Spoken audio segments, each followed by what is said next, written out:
प्रधानमंत्री आवास योजना ग्रामीण टप्पा 2 या योजनेअंतर्गत राज्यातील 20 लाख लोकांना घरकुल मंजुरी पत्र आणि 10 लाख लोकांना पहिला हप्ता वितरण कार्यक्रम बालेवाडी पुणे येथे केंद्रीय गृहमंत्री अमित शहा यांच्या हस्ते झाला। यावेळी सोलापूर जिल्ह्यातील 62,967 लाभार्थ्यांना घरकुल मंजुरीचे पत्र आणि वितरण आदेश देण्यात आले। तर सोलापूर येथे झालेल्या कार्यक्रमात जिल्हा परिषदेचे मुख्य कार्यकारी अधिकारी कुलदीप जंगम यांच्या हस्ते जिल्ह्यातील 500 लाभार्थ्यांना घरकुल मंजुरीचे पत्र देण्यात आले। यावेळी मुख्यमंत्री देवेंद्र फडणवीस, उपमुख्यमंत्री अजित पवार, उपमुख्यमंत्री एकनाथ शिंदे, ग्रामविकास मंत्री जयकुमार गोरे, उच्च व तंत्र शिक्षण मंत्री चंद्रकांत पाटील, केंद्रीय मंत्री मुरलीधर मोहोळ यांची प्रमुख उपस्थिती होती। यावेळी केंद्रीय गृहमंत्री अमित शहा यांच्या हस्ते प्रातिनिधिक स्वरूपात लाभार्थ्यांना घरकुल मंजुरी पत्र देण्यात आले। घरकुल योजनेचा पहिला हप्ता 15,000 रुपये ऑनलाईन बटन दाबून लाभार्थ्यांच्या खात्यात जमा करण्यात आला। केंद्रीय गृहमंत्री अमित शहा यांनी 20 लाख लोकांना घर मिळणं आणि 10 लाख लोकांना एकाच वेळेस पहिला हप्ता लाभार्थ्यांच्या खात्यावर जमा करणारं महाराष्ट्र राज्य हे पहिलं राज्य आहे, याचा सर्वांना आनंद आहे। तसेच महाराष्ट्र सरकारचा हा गौरव असून सर्व गोरगरीब बेघर लाभार्थ्यांना घरकुलाबरोबरच गॅस, वीज, पाणी, शौचालय हे मोफत मिळणार असून ज्यांना घरकुलासाठी जागा नाही अशा लाभार्थ्यांना सरकारनं जागाही मिळवून देण्याबद्दल अमित शहा यांनी सरकारचे अभिनंदन केले। येणारा दिवाळी सण हा आपल्या घरात साजरा होणार याबद्दल देवेंद्र फडणवीस यांचं कौतुक केलं। प्रधानमंत्री नरेंद्र मोदी यांनी देशातील तसेच राज्यातील बेघर गरजू गोरगरीब लोकांना घरकुल देऊन त्यांची भीष्म प्रतिज्ञा त्यांनी पूर्ण केली, असे ग्रामविकास मंत्री जयकुमार गोरे यांनी सांगितलं। प्रधानमंत्री आवास योजनेअंतर्गत ग्रामीण टप्पा 2 या योजनेअंतर्गत महाराष्ट्र सरकारच्या ग्रामविकास विभागाने सोलापूर जिल्ह्यातील 62,967 लाभार्थ्यांना घरकुल मंजुरी पत्र देण्यात आले। पुणे येथे होणाऱ्या या कार्यक्रमाबरोबर सोलापूर जिल्ह्यातील प्रत्येक तालुक्यात पंचायत समितीमध्ये हा कार्यक्रम घेण्यात आला। यावेळी दक्षिण सोलापूर तालुक्यातील औज येथील गोदावरी बने, शिवानंद शंकर पाटील, परवीन युनुस गारीवर या लाभार्थ्यांना घरकुल मंजुरी पत्र कुलदीप जंगम यांच्या हस्ते देण्यात आले।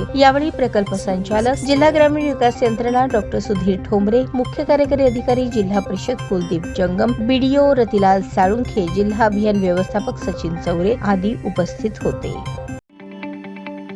ताज्या बातम्या पाहण्यासाठी प्राईम महाराष्ट्र न्यूज चॅनलला सबस्क्राईब करा।